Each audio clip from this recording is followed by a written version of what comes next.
Hello everybody, this is Manish Kumar and you are watching Orissa Post Live. On the occasion of International Women's Day, we are bringing to you some inspiring tales of female health workers and doctors who have worked in COVID-19 hospitals during the pandemic. That was a time when the fear among the people of the pandemic was high. But these doctors and healthcare workers were on their toes facing the pandemic from the front line. Here is our special report. It was the month of March 2020 when the first case of COVID-19 was detected in Odisha. By the end of the month, the government had enforced lockdowns and shutdowns across the state. It was a time when the general public was asked to remain inside their homes. But the comfort of home during the fearful days of the pandemic was not for the doctors and healthcare workers who were entrusted with the task of facing the threat of the viral infection on the front line. Thousands of women doctors and healthcare workers worked in COVID hospitals treating the patients. Many of them worked and remained at hospitals for almost a month to keep the threat of infection away from their families. Many of them had kids at home, elderly parents and in-laws to take care of.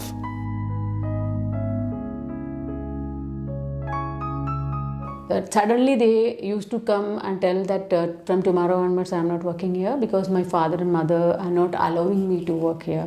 Even though they have small children, they were aware from the family. Some of our staff has not seen since in 30 days they are not seen their child. Small child, just like a 6 month, 1 year, 3 year, 2 year, like that. So they, even though they are not able to see that even. So it was a very pathetic situation, and they, even though they are crying, our nursing staff was very supportive and they worked hard. 12 hours, 24 hours they worked in that time.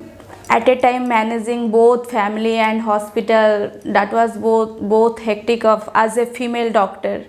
I have to go there and I have to serve that people. I left my 3-year-old son here in the house, and at first I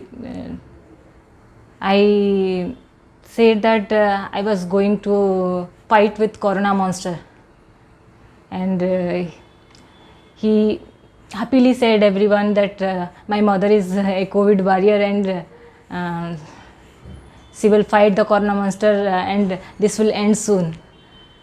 But after some time, after some days, he started crying.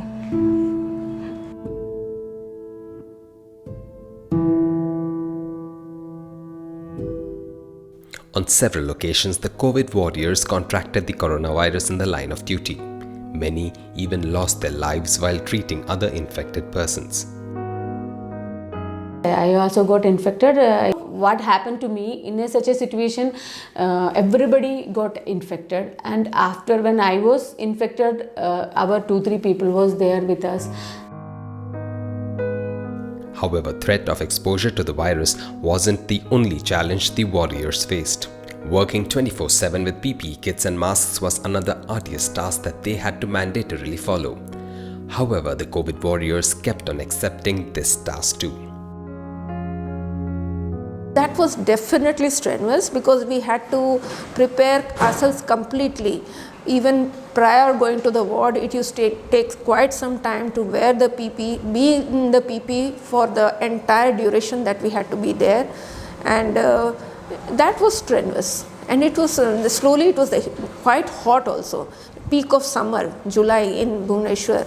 So doing the rounds, being in the PPE, that was strenuous. It was very difficult to wear in 24 hours.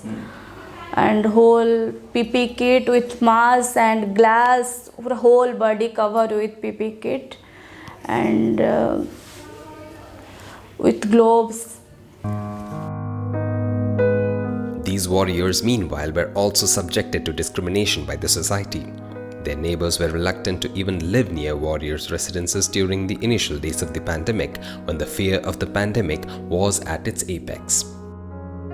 Initially it happened in society also, they just avoided us, they just told us ki you stay in the hospital and better not. When they sometimes when they saw us, they was very scared ki we'll spread the disease in the apartment, so we were like kind of isolated.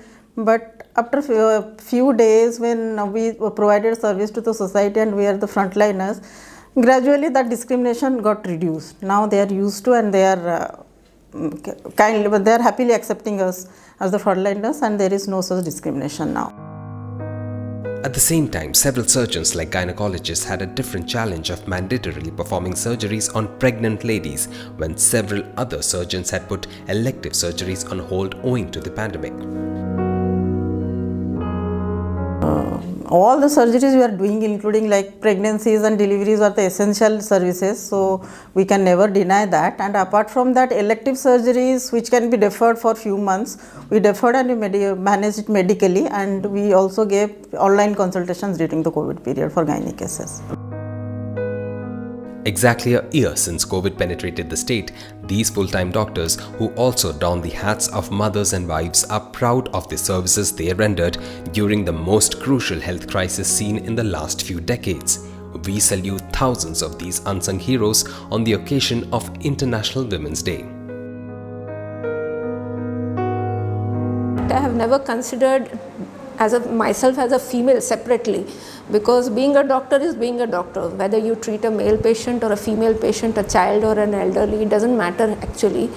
So for me, it was no different from treating any other patient than treating a COVID patient also. One patient, I remember, he said, "Ma'am, आप आते हैं तो अच्छा लगता है, and you take care of us like no one cares us that much." Oh, everything is covered, so the patient is not recognizing them that they are who is the people are served us.